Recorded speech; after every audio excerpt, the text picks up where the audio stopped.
Good afternoon, everybody. Can you hear me? Yes. Okay, great. I'm using headphones for the first time, so I'm a little out of my element. So, thank you so much for inviting us to be part of your 2025 annual meeting. My name is Andi Beckensdorf, and I'm the Research and Instruction Librarian and Music Liaison at Luther College in Decorah, Iowa, where I also teach double bass. I'm also a former chair of the Instruction Subcommittee and Public Services Committee, and I previously served as coordinator of the Framework Working Group. This presentation today includes members of the Music Library Association Framework Working Group, which was instituted to address a music-related response to the ACRL Framework for Information Literacy for Higher Education. Before I offer some brief observations, I would like the rest of the Framework Group to introduce themselves. We are unfortunately missing Erin Conor for our session today.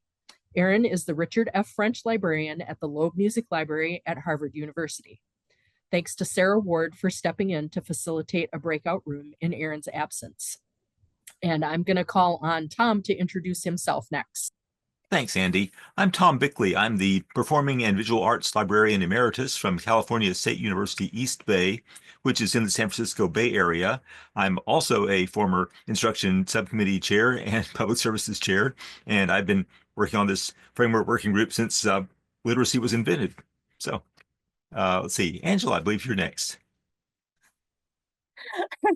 Um, Tom made me laugh. Okay, I wasn't expecting that. Hi, everyone. Thanks for having us. I'm Angela Pratesi. I'm an associate professor and the head librarian of the Music Library and Bill Shirk Sound Archives at Bowling Green State University.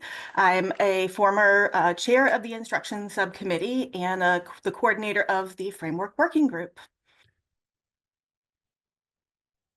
Oh, I have to call on Anna, you're up. I'm Anna Grau Schmidt. I'm the Music and Performing Arts Librarian at the University of Wisconsin-Milwaukee, where I also teach for both the music department and for the information school.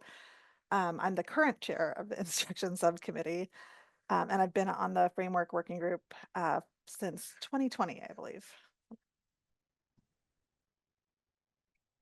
And I'm Veronica Wells, and I am the Outreach and Public Services Lecture Librarian at Appalachian State University in Boone, North Carolina. In a couple weeks, I'm going to be the Associate Dean for Learning and Research, so that's exciting. And I am currently the Chair of the Public Services Committee. So taking part in the session today is a particularly meaningful moment for me as a former graduate student assistant to Grace Fitzgerald at the University of Iowa. In graduate school, I was sure that I would become a cataloger. Even though I followed a different path into instruction and music information literacy, helping people do research without considering the contributions of those of you who do work with cataloging and metadata never really made sense to me. More on that in a bit. The final draft of the Framework for Information Literacy was issued 10 years ago in 2015. That year, at the MLA annual meeting in Denver, I was part of the first MLA presentation related to the framework. By 2017, the Framework Working Group was up and running. Since cataloging was never far from my mind, I began a quest to expand the thinking about music information literacy, quote, to include colleagues from across the library ecosystem in the social context of information literacy. That quest developed into the 2019 Common Threads MLA presentation that I gave with Nara Newcomer. I was gratified that there were cataloging folks who wanted to continue that conversation, which turned into the Toward Mutual Enlightenment and Information Sharing Forum for Catalogers and Public Services Librarians in 2020. And the journey to enlightenment continues, further conversations between public services and technical services professionals in 2022. As far as I can tell, our Music Companion Plenary in 2024 was the first one co-sponsored by both the Public Services and Cataloging and Metadata committees. For me, the icing on the cake is this opportunity to present at MOUG, where we can talk together about how to impact the information ecosystem that supports research. We look forward to learning more from you through our conversation today. And now I will turn it over to Anna. So we've designed this workshop to allow us a chance to consider the potential relevance of the ACRL framework and the Music Companion to work in technical services. We had a workshop at the Midwest MLA meeting in the fall that addressed the relevance of the documents could have across different functions, and we received some feedback then that a chance to think about it more specifically within MOUG would be welcome. I'm sure there's going to be a range of different levels of familiarity with the framework and the companion here in our Zoom room, and so many of you may have been at that workshop or at our plenary last year. So I'm going to give a streamlined, very quick presentation of the content of the framework and the companion, and then we'll spend more of our time working in groups to think through ways that each of the frames might be relevant to the work you all do, and then to share out and do some Q&A. So we hope after this time together, you'll be able to apply some of the guiding principles in the music companion to your work and have a deeper, more personalized understanding of the companion. The ACRL framework includes threshold concepts that are broad and abstract enough to apply to a lot of different situations, but the details of the associated knowledge practices and dispositions are often written in ways that privilege writing and traditional research, and they need some interpretation to make it clear how these apply to other fields and information products. The goal of the music companion is to help bridge the gap from common scenarios in creative work, especially in music, to the concepts of the framework. Typically, the framework is also used to talk about planning for instruction, both at the level of individual sessions and in larger curricular conversations. However, because it offers insight into the way that the information landscape works and how users interact with it, the framework and the companion, we believe, can also be helpful in thinking through other angles on the information landscape, including our own role as information creators and mediators in the library.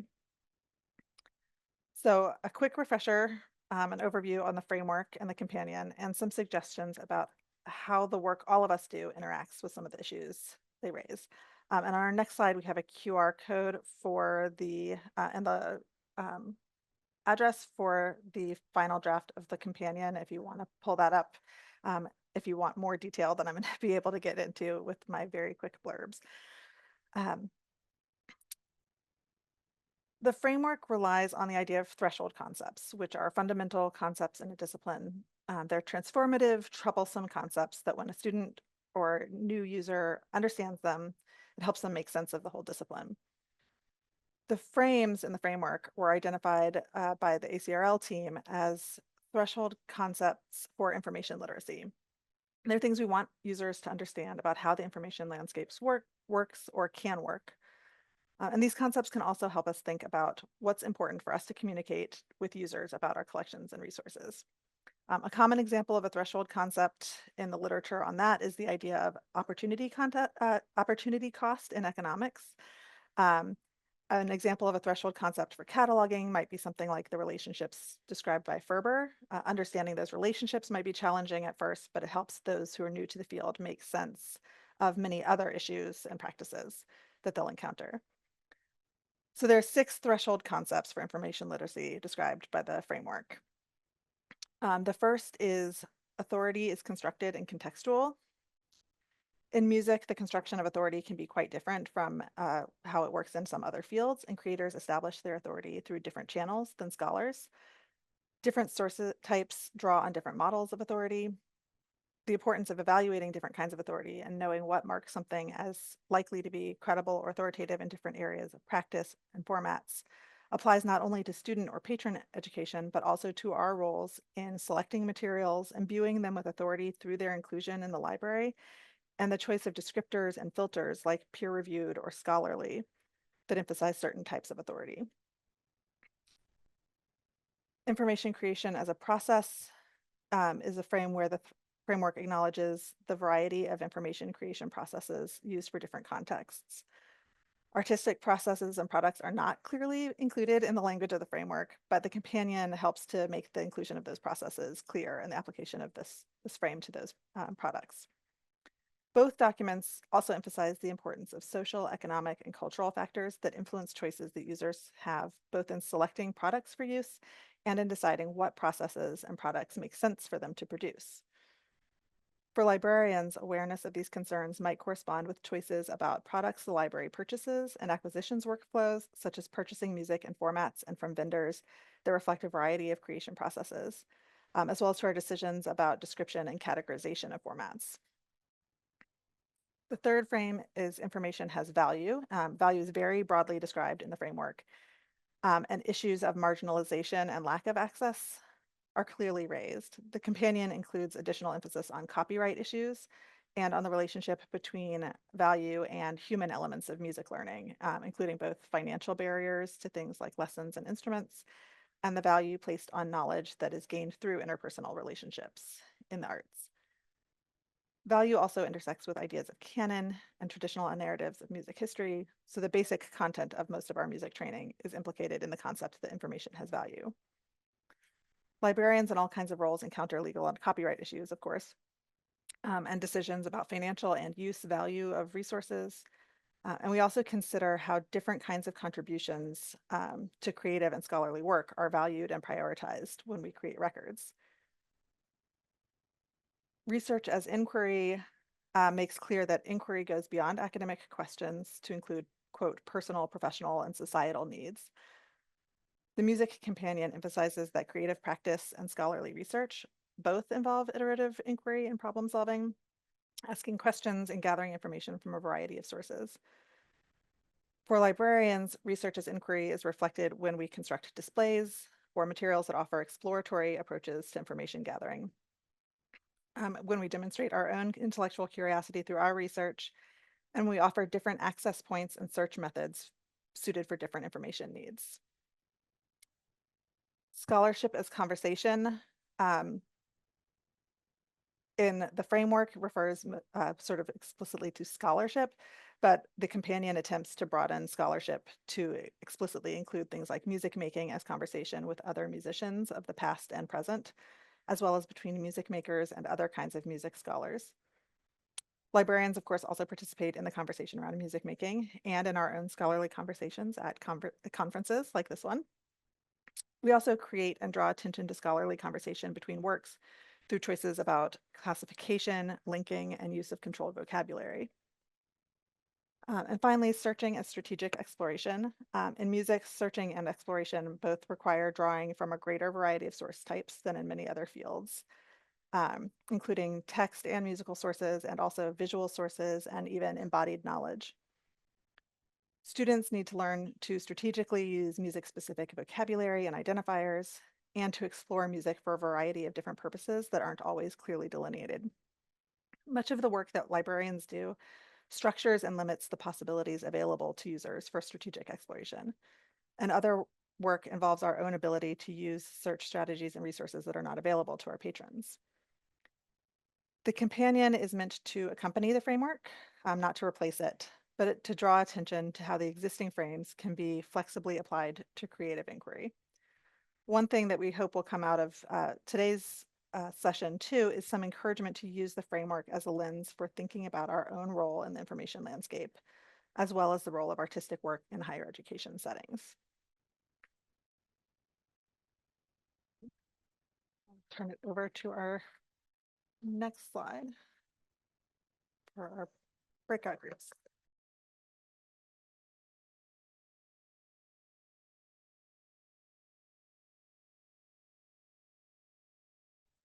You're muted, Angela. I always do this. I'm sorry, everyone. Good Lord, that's embarrassing. All right, so, but on brand. So there we go. All right, let's try that again. Now it's activity time. We are going to engage with the frames in an effort to surface the way the framework, the music companion, and information literacy in general relate to the work of cataloging metadata and beyond. Given the number of attendees and limited time, we're going to randomly assign everyone to a breakout room. I know, hang with us, okay? I realize you may or may not get to talk about your favorite frame, but that is a good thing, whichever way it goes. That is where transformative learning can happen. So try, right? We're here to learn. Each breakout room will have a facilitator who will share a link to a Google Doc with a set of guiding questions to spur conversation, focusing on 2 of the 6 frames, and who will set some expectations for working together. We hope each of you will take the time to listen, think, and engage in a way that supports your learning. Remember, synthesizing, making connections, and taking notes, whether physical, digital, or mental, are all active learning, even if it is quiet and with yourself. But we would also hope for a good conversation that makes space for as many voices as possible.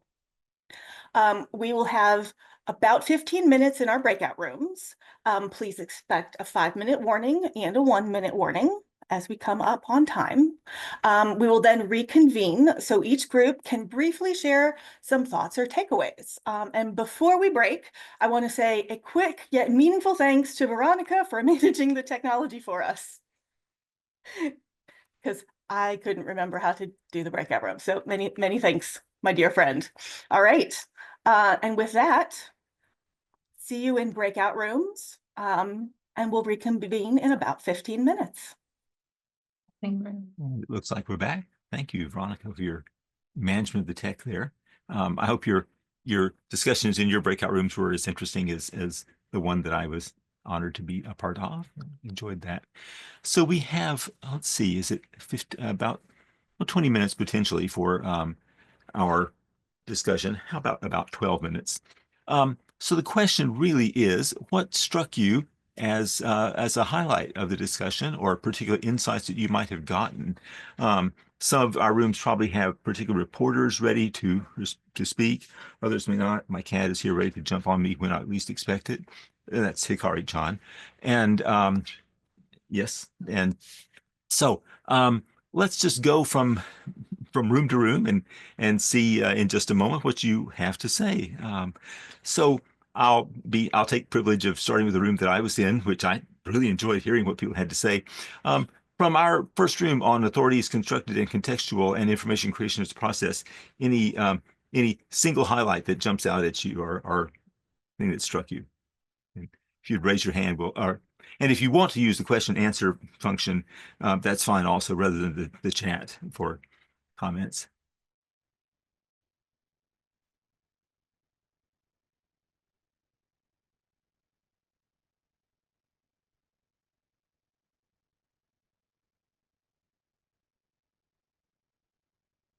Bruce, thank you. I'm gonna make a kind of a general comment. I think what was really interesting was some of the folks were commenting that of course, with cataloging authorities is one of the things we really like and very incredibly essential to our work. But some of people were talking about some of the different systems that they're in, either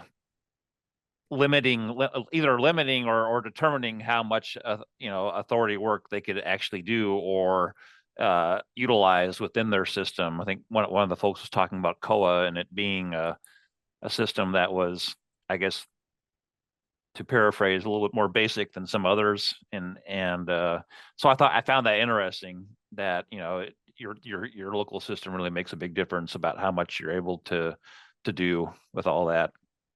Yeah, thank you. I'd argue that that's the context part of the authority is constructed and contextual. Yeah, thank you very much.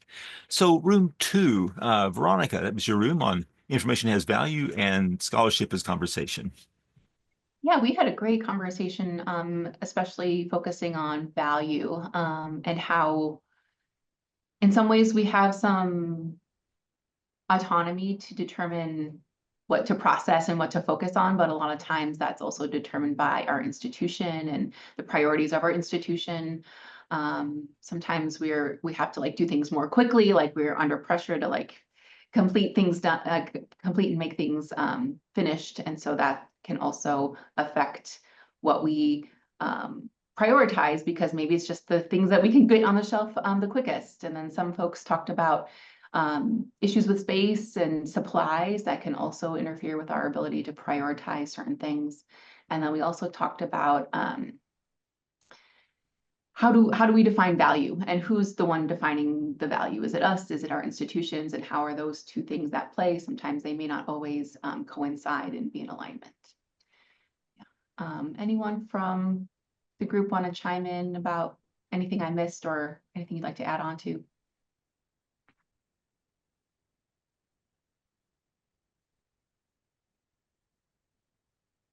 Well, as we've said, we hope this will stimulate continuing conversations, not not the entirety. It doesn't stop when the session ends. Thank you very much.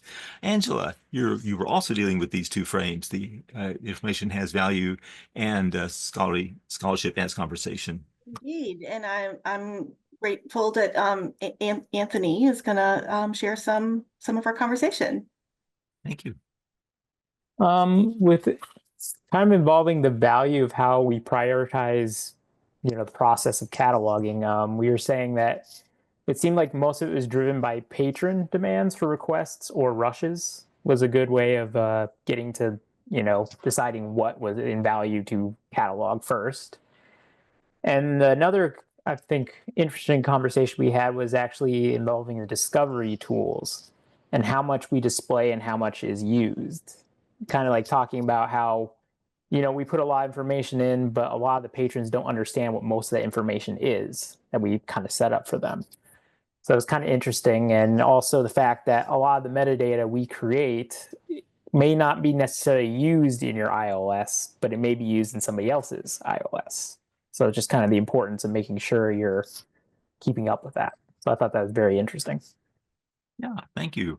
Yeah, it reminds us of the breadth of this, the frames and our collegiality in the profession. Yeah, thank you. Anna, your room used the same two frames, research as inquiry and scholarship. I'm sorry, different frames, research as inquiry and scholarship as strategic exploration. Yeah, I don't know. We were sort of right in the middle of deciding if anybody wanted to speak up. So I'll give, if anyone in my group wants to go ahead and share. Otherwise, I can kind of summarize what stood out to me. We talked some about the tension between sort of being precise with specialist terms like sheet music and vocal score versus accommodating what searchers might be using. We also talked about the tension between what we would ideally like to do in metadata and what systems allow, and sort of what level these kinds of decisions and changes could be made at.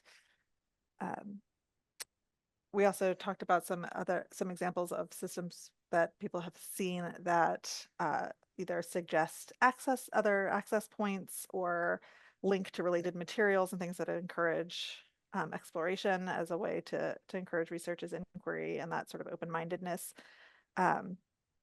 And we also talked about the possible harm that either lack of metadata or outdated metadata or terminology can do to that ability to explore or to get students to be able to really ask the questions that we want them to ask of the materials. Thank you. Yeah, multifaceted.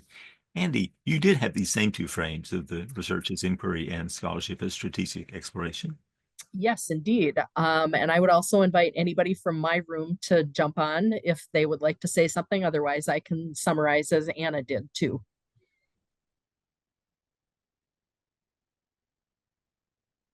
Okay, I will jump in. So we talked about the fact that controlled vocabulary has strengths and weaknesses, and that cataloging and metadata are really subjective. And so you have to think about that not just from the cataloging perspective, but also from the data consumer perspective of who's going to be using that vocabulary. And that metadata can be restrictive if the controlled vocabulary doesn't use terms that people are actually using. So if they're not aware of terminology that will sort of unlock that research path for them. We talked about how folks are using different practices to make things more findable in their catalog. So adding information to notes fields, especially to help with ethnomusicological questions. And so searching or adding terminology such as frame drums to different types of frame drums that are found around the world. Let's see what else. We talked about reparative cataloging, adding more genre form subheadings that reflect music from other countries, so that music from other countries is not sort of being shoehorned into just the terminology that we use for Western art music. Differentiating names and authority fields. And let's see, I'm just scanning quick here.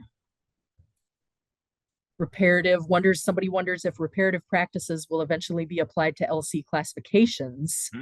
So the call numbers, which actively obscure particular peoples, and then has some examples from Scandinavia.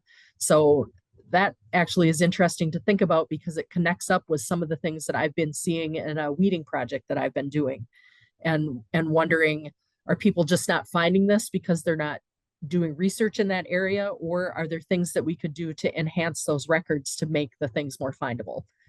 So if anybody else from my group wants to jump in for anything that I got wrong or that they want to add, please feel free.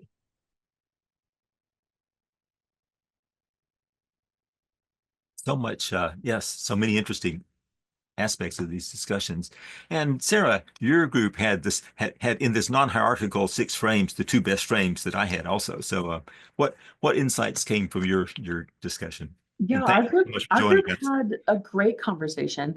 Not all of it verbal. We have a ton of really wonderful notes. I think a really good summary of what we talked about, apologies to Ranganathan, was the catalog is a living organism. And keeping that in mind, really, it summarizes everything we talked about. So we talked a bit about reparative cataloging, deprecated cutter numbers, operating within systems that were developed by generations that went before us that are not always the most useful ways of talking about things. And there was an example given about 100 years ago, the M1508s, the show tunes, were considered trash music and don't have a ton of cataloging on them because of it. But it's one of the most heavily used collections in that library. And that authority being constructed means that sometimes the catalog is not your authoritative record, even though so many people to consider having made it want to be in the catalog, they want to be in the library, they ascribe it authority that even catalogers don't ascribe. That it's not a tool, it's a marker of authority for a lot of people, which at some point we were singing Hamilton, so who lives, who dies, who tells your story, becomes a big part of authority is constructed and contextual, and information creation is a process for that matter. There were some really great comments about, let me see if I can pull them out, controlled vocabulary and how the two go hand in hand. So who develops the controlled vocabulary, both the people who are developing it become a point of authority, and what becomes the authorized term, who has the authority to say what is the authorized term, goes hand in hand then with information creation as a process, because that's how it helps patrons do their research and surface materials to make them accessible and discoverable. So there were a lot of comments sort of around these larger philosophical issues of within the catalog and within the practice of cataloging, you know, what is our role as a cataloger? And also, how do we then create a more equitable understanding of who gets authorized access points? And how are we going to describe music more deeply across different bounds, especially when pressures on the catalog result in it growing in different ways because it's a living organism? So thank you so much. That's marvelous. Thanks. Well, we are at time. Veronica, I'll hand it over to you. Thank you all so much for your participation. Yes, thank you all so much. This was really fun to get to do this all with you. So thanks for your participation. Angela has put our emails in the chat if you want to follow up with any of us about the Music Companion or want to chat about these kinds of topics further. Yeah, and I think with that, we will end our workshop.